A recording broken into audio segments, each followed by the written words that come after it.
Una Millonario invita al hijo de su criada negra a jugar ajedrez como una broma, sin saber que era un genio infantil.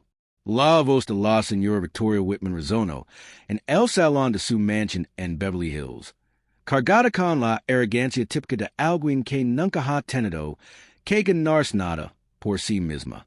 Diego Santos, de 17 años, estaba ayudando a su madre Carmen a servir a los invitados en una cena benéfica cuando la Millonario decidió convertirlo en el entretenimiento de la velada.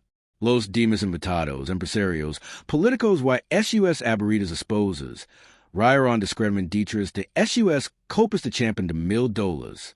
Victoria había organizado el evento para recaudar fondos para jóvenes desfavorecidos, pero claramente no esperaba tener a uno de ellos sirviendo canapés en su propia casa.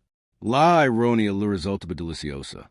Apuesto a que al menos sabe mover los países, continuó Victoria, señalando el tablero de ajedrez italiano que decoraba la mesa de café. Será divertido ver que puede hacer este chico contra alguien que realmente ha estudiado el juego. El señor Hamilton, dueño de 3 cadenas hoteleras, susurró a su esposa, apuesto a que ni siquiera sabe que el caballo se mueve en forma de L. Las risas se extendieron por la sala como olas en un lago de superioridad. La madre de Diego, Carmen, bajo la mirada, apretó el puño alrededor de la bandeja de plata. 20 años limpiando esa casa, criando a su hijo solo con el salario de una criada. Aún tenía que ver cómo su jefa usaba a su hijo como una broma para impresionar a sus amigos ricos. Había conocido a Victoria desde joven. Había visto cómo la mujer pasaba de ser una heredera mamada a una socialite cruel con los años. Carmen, ¿puedes dejar de servir por unos minutos? Ordena Victoria con una falsa amabilidad. Quiero que veas a tu hijo jugar. Será educativo para ambos. Diego, sin embargo, permaneció inmóvil por unos segundos, sus ojos oscuros analizando no solo el tablero, sino cada rostro en la sala. Sus 17 años, ya había aprendido que el silencio a menudo revela más sobre las personas que 1000 palabras. Y en ese momento, lo que vio fue un grupo de adultos privilegiados que no tenían idea de con quién estaban tratando. Había algo en la postura de Diego que hizo que algunos invitados dejaran de reír. Una extraña quietud, como la calma antes de la tormenta. Sus dedos se movían inconscientemente, como si estuviera visualizando jugadas en un tablero invisible. Por supuesto, señora Whitman, respondió Diego con una calma que hizo que algunos invitados intercambiaran miradas curiosas. Será un placer. Victoria sonrió con satisfacción, acomodándose en el sillón de cuero como una reina preparándose para ver a los gladiadores. Excelente. Apuesto a que nunca has jugado en un tablero como este, ¿verdad? Mármol italiano genuino. Cada país veo más que, bueno, ya sabes. La representante estatal Jennifer Mills, sentada cerca de la ventana, comentó en voz alta, Victoria, ¿estás segura de que esto no es cruel? El pobre chico, veía ser humillado. Tonterías, respondió Victoria, ajustando sus pendientes de diamantes. Y es una oportunidad de aprendizaje. Poder contar a sus amigos que jugó al ajedrez en una mansión de verdad.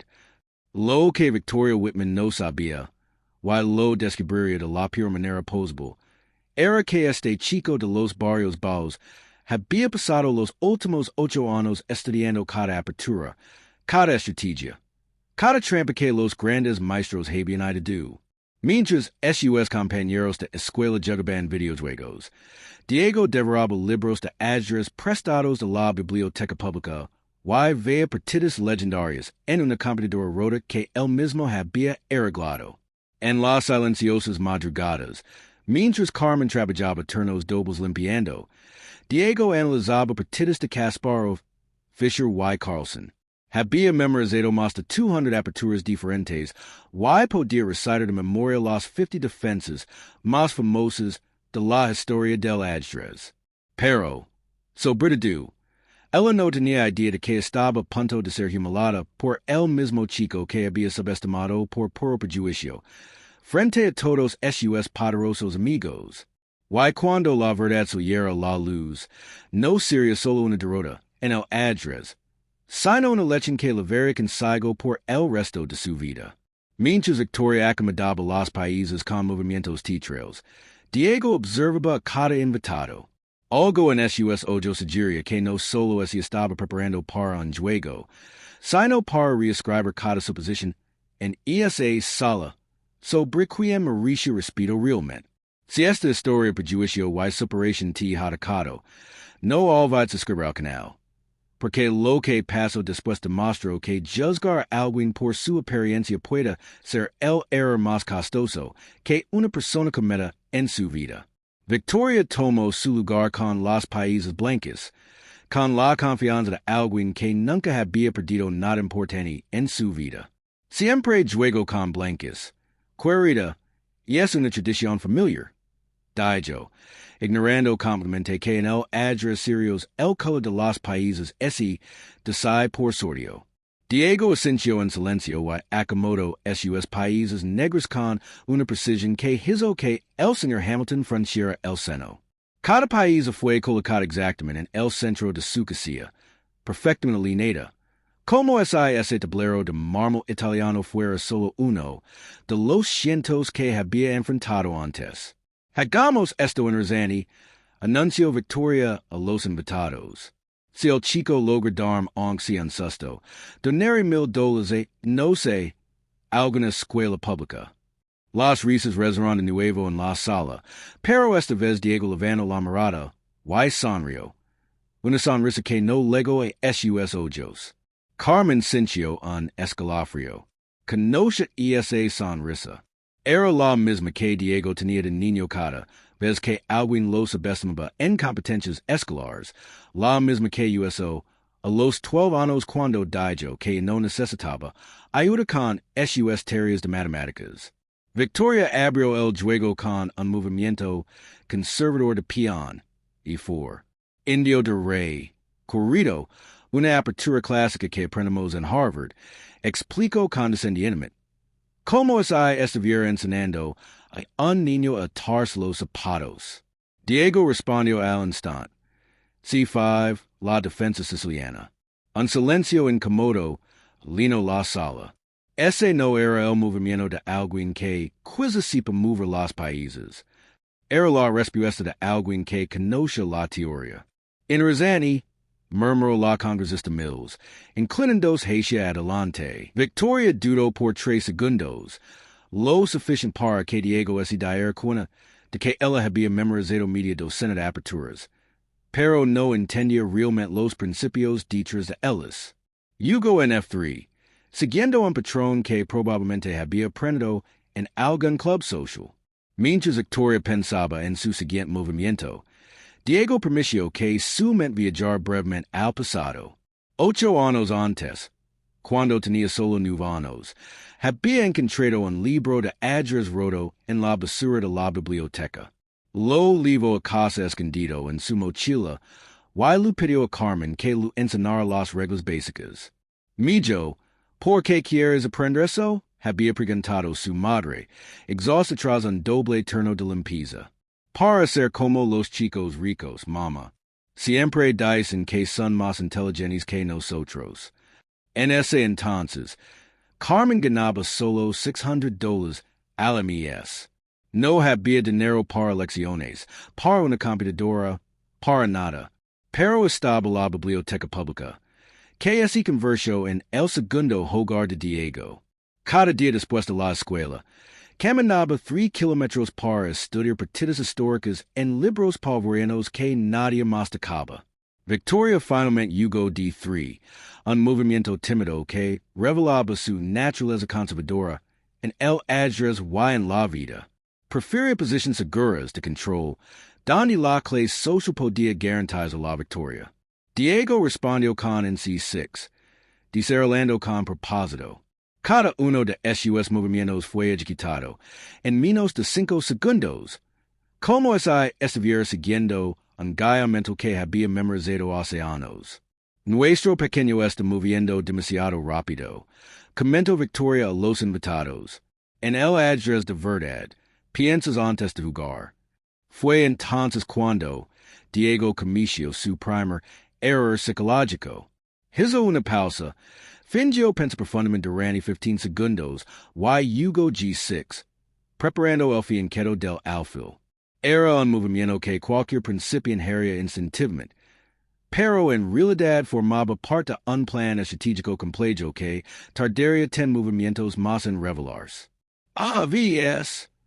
Ese volvió Victoria triunfalmente hacia los invitados. No tenían la paciencia para pensar. Típico. Pero el señor Hamilton, Quebec había jugado ajedrez en la universidad hace 40 años, reconoció el patrón. Victoria, este chico está preparando un dragón acelerado. ¿Un qué? Respondió ella, molesta por la interrupción durante su demostración de superioridad. Y es una variante de la siciliana, bastante sofisticada. Victoria miró el tablero con una nueva tensión en los hombres. Tan tirias. Debía haberlo visto en una película, pero a medida que avanzaban los movimientos, algo inquietante comenzó a tomar forma. Diego no solo estaba respondiendo a sus jugadas, estaba dictando el ritmo del juego. Cada país que desarrollaba ocupaba exactamente la casilla correcta, creando una armonía que transformaba el tablero en algo parecido a una sinfonía visual. Carmen observaba desde la esquina de la sala, con el corazón acelerado. Sabía que Diego era bueno, pero nunca lo había visto jugar contra alguien que se tomara tan en serio a sí mismo. Y por primera vez en 20 años trabajando en esa casa, vio miedo en los ojos de Victoria Whitman. El miedo de descubrir que, tal vez, solo tal vez, no era tan especial como siempre había creído. Cada nueva humiliación que Victoria intentaba imponer solo alimentaba algo dentro de Diego que ella no podía ver. Una fuerza silenciosa fortalecida por la misma injusticia que ella intentaba imponer. Lo que esas personas privilegiadas no sabían era que cada acto de desprecio estaba formando su propia sentencia, escrita en las 64 casillas de ese tablero que pronto se convertiría en el escenario de una de las mayores humiliaciones en la historia social de Beverly Hills. El 10º movimiento de Diego reveló algo que hizo que el señor Hamilton se achigara con su whisky. El chico había sacrificado un peón en un movimiento aparentemente inocente. Pero cualquier jugador experimentado reconocería la trampa mortal que se estaba formando. Victoria, susurró Hamilton con urgencia, este chico no es un aficionado. Pero Victoria estaba demasiado decidida a probar su superioridad para escuchar advertencias. Relegate corrido. Debe haber memorizado algunos movimientos de Internet. Terminar con esto en 5 minutos. Fue entonces cuando Diego hizo algo inesperado. Se levantó tranquilamente de su silla y caminó hacia Carmen, que observaba todo desde la esquina de la sala con las manos entrelazadas. Mamá, dijo en voz baja, que resonó en el silencio tenso de la sala. ¿Recuerdas cuando dijiste que un día les mostraría a estas personas quién somos realmente? Carmen asintió, con los ojos brillando de lágrimas. Lo recordaba perfectamente. Fue el día en que Diego cumplió 15 años, y ella no tenía ni siquiera dinero para un pastel. Él había encontrado a su madre llorando en la cocina de su pequeña casa y le permitió que un día cambiaría todo. Ese chico tiene más clase que todos nosotros juntos, murmuró la congresista Mills a su esposo, observando la interacción entre madre y hijo. Victoria tamboriló los dedos con impaciencia en la mesa. ¿Podemos continuar con el juego? Tengo otros compromisos hoy. Diego volvió al tablero, pero algo había cambiado en su actitud. Y no era el adolescente tímido que había sido invitado como entretenimiento. Era un joven que cargaba años de sacrificio, estudios secretos y una determinación forjada en la adversidad sobre esos hombres. El undécimo movimiento de Diego fue ejecutado con una precisión quirúrgica que hizo que Victoria franciera el seno por primera vez. Había creado una doble amenaza. Esa ella protegia al rey. Perdería la reina. Esa protegia la reina. Recibiría Jacques mate en tres movimientos.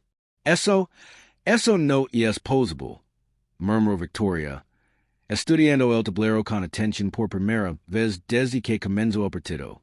Fue entonces cuando Hamilton se dio cuenta de algo crucial.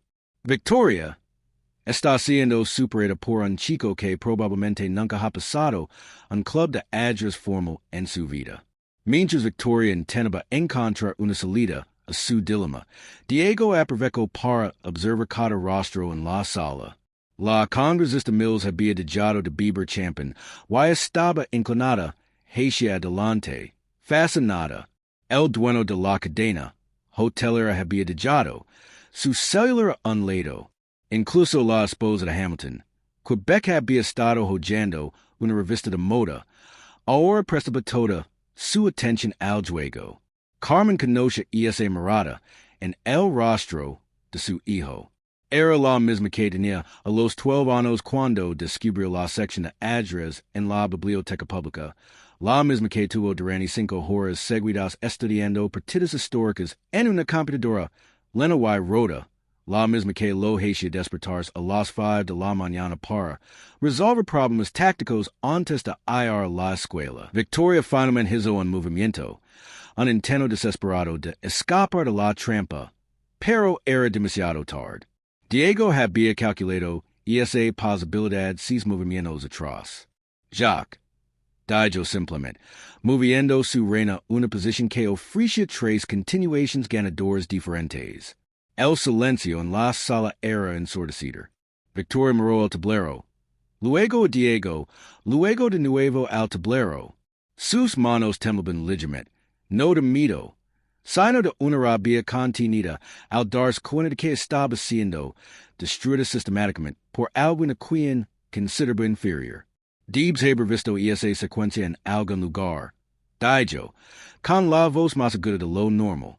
Nadie aprende eso solo. Diego sonrió por primera vez desde que comenzó el partido. Tiene razón, señora. Lo aprendí de Gary Kasparov. ¿Kasparov y en seno? Preguntó Hamilton incrédulo. No personalmente, respondió Diego, moviendo una paisa hacia lo que claramente era el movimiento final. Pero estudié todas sus partidas documentadas. 1833, para ser exactos. Usó esta secuencia particular contra Karpov en 1984. Juego 23 del Campeonato Mundial. Victoria miró alrededor de la sala, buscando apoyo en los rostros de los invitados, pero lo que encontró fue algo que nunca había visto dirigido hacia ella. Desaprobación silenciosa. Por primera vez en su vida, las personas a su alrededor no estaban impresionadas por su desempeño. Carmen dio un paso adelante, su voz firme y clara. Mi hijo se despierta todos los días a las 5 de la mañana para estudiar antes de la escuela. Caminaba 6 millas hasta la biblioteca pública, porque no podíamos permitirnos internet. Cuando trabajaba turnos dobles, él se quedaba despierto toda la noche resolviendo problemas de ajedrez a la luz de una vela porque nos cortaron la electricidad. La sala estaba ahora completamente en silencio. Diego miró a su madre con una mezcla de amor y determinación que hizo que algunos de los presentes en la mirada, avergonzados. Jacques mate, dijo Diego suavemente, colocando su reina en la posición final. Victoria miró el tablero durante un largo momento. ¿Cómo es esperar que los países cambiaran posición por sí solas? Cuando finalmente levantó la mirada, encontró a Diego observándola con la misma calma imperturbable con la que había comenzado el juego. Pero ahora, algo había cambiado completamente en la dinámica de la sala. Los invitados ya no miraban a Diego como entretenimiento. Lo miraban como alguien que acababa de reescribir todas sus suposiciones sobre el talento, la clase y el marido. Why mirabanda Victoria con una mezcla de vergüenza? Why deception que ella nunca había experimentado antes? Lo que Victoria Whitman no sabía era que esta derrota en el tablero sería solo el primer movimiento, en un juego mucho más grande que estaba por comenzar, un juego donde todas las reglas sociales que siempre había dado por sentadas serían cuestionadas. Why donde el chico que ella había subestimado por ver que la verdadera nobleza no tiene nada que ver con apelados o cuentas bancarias. Victoria miró el tablero durante 15 segundos que parecieron una eternidad. Sus dedos temblorosos tocaron el requedo. Como si pidieran dijese mágicamente el jackmate. El silencio en la sala era tan denso que así podía escuchar el tic-tac del reloj. De pair de $15,000. Eso fue suerte, murmuró, con la voz temblorosa. Toda su confianza previa desvanecida. De behavior memorizado y esa secuencia específica en algún lugar. Hamilton ese levantó de su silla y ese acercó al tablero.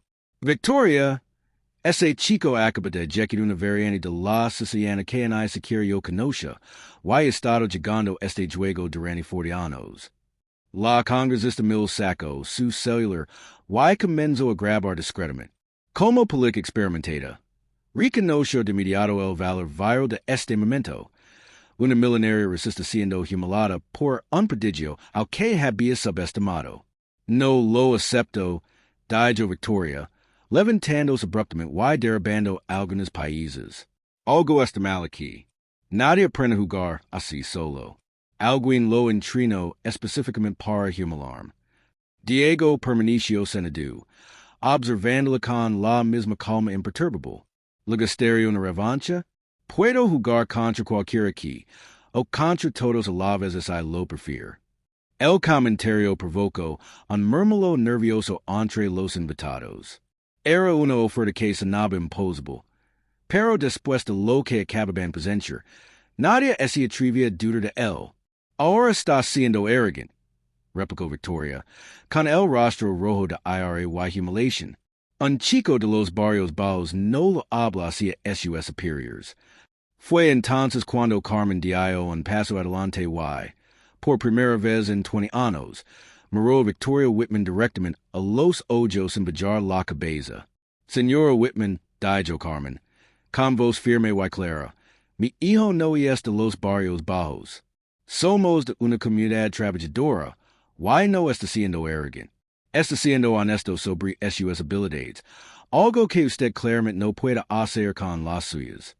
La tensión en la sala se disparó exponencialmente. Algunos invitados intercambiaron miradas incómodas, dándose cuenta de que estaban presenciando algo mucho más grande que un simple partido de ajedrez. Victoria se volvió hacia Carmen con furia. ¿Cómo te atreves a hablarme así? ¿Has olvidado que es tu lugar en esta casa? No, respondió Carmen con calma. Recuerda mi valor. Hamilton intervino, claramente incómodo con la dirección que estaba tomando la conversación. Victoria, tal vez deberíamos reconocer que el joven es verdaderamente talentoso. Victoria rió amargamente. ¿No lo entienden? Esto fue una trampa. Alguien lo entrenó específicamente para hacer parecer idiota en mi propia casa. Diego finalmente se levantó, y cuando habló, su voz levaba una madurez que silenció a todos los adultos presentes. Señora Whitman, ¿quer saber la verdad? No fui entrenado para humillarla. Pasé los últimos 8 años estudiando ajedrez porque sonaba con jugar contra personas que respetan el juego. Personas que entendieron que el talento no tiene color, clase social o apellido. Hizo una pausa, mirando a cada persona presente. Cuando me invitó a jugar, como se juega en los barrios bajos, pensé que finalmente tendría la oportunidad de mostrar que merece respeto. Pero ahora me doy cuenta de que usted nunca quiso un partido justo. Quería un espectáculo de humiliación. La congresista Mills había dejado de grabar y observable la escena con fascinación. ¿Cuántos años tienes, pequeño? 17, respondió Diego.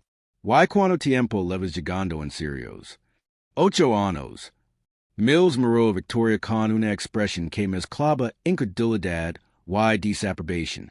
Victoria, acabas de ser derrotada por un adolescente autodidacta, un adolescente cuya familia empleas, un adolescente al que invites a jugar como una broma. Victoria sintió el peso de cada mirada en la sala, y por primera vez en su vida, no eran miradas de admiración o envidia, eran miradas de juicio. Yo, no sabía que llegaba en serios, intento defenders, pero su voz sonaba débil incluso para sus propios oídos. La cuestión no es si llegaba en serios, dijo Hamilton, claramente irritado. La cuestión es que lo invites a jugar sabiendo que sería fácilmente derrotado. ¿Por qué? ¿Por qué es el hijo de tu criada? ¿Por qué es negro? ¿Por qué no tiene dinero? El silencio que siguió fue devastador. Diego acomodó tranquilamente los países en el tablero. Cada movimiento ejecutado con precisión. Gracias por el juego, señor Whitman. Fue educativo. Cuando terminó, ese volvió hacia su madre. Mamá, ¿podemos irnos? Tengo escuela mañana. Carmen asintió, quitando el delantero que había usado para servir a los invitados. Pero antes de salir, ese volvió hacia Victoria una última vez. Señor Whitman, gracias por mostrarme que mi hijo merece estar en lugares mucho mejores que este. Mientras madre y hijo caminaban hacia la puerta, la congresista Mills llamó. Diego, ¿estás interesado en becas? Conozco algunas universidades que estarían encantadas de tener alguien con tu talento. Diego se detuvo y sonrió, su primera sonrisa genuina de la noche. Muy interesado, señora. Mills lo entregó su tarjeta. La même el lunes. Victoria observó inmóvil, aun procesando cómo había perdido el control completo de la situación en menos de una hora. Había pasado de ser una anfitriona respetada a la mujer que había subestimado a un prodigio por prejuicio frente a testigos importantes. Cuando la puerta se cerró detrás de Diego y Carmen, los invitados restantes se miraron en un silencio incómodo. Hamilton fue el primero en levantarse. Creo que será mejor que me vaya también. Uno por uno, los invitados comenzaron a irse, ofreciendo solo despedidas frías y miradas de desaprobación. Victoria se quedó sola en la sala, mirando el tablero donde su arrogancia había sido sistemáticamente destruida por un adolescente que ella consideraba inferior.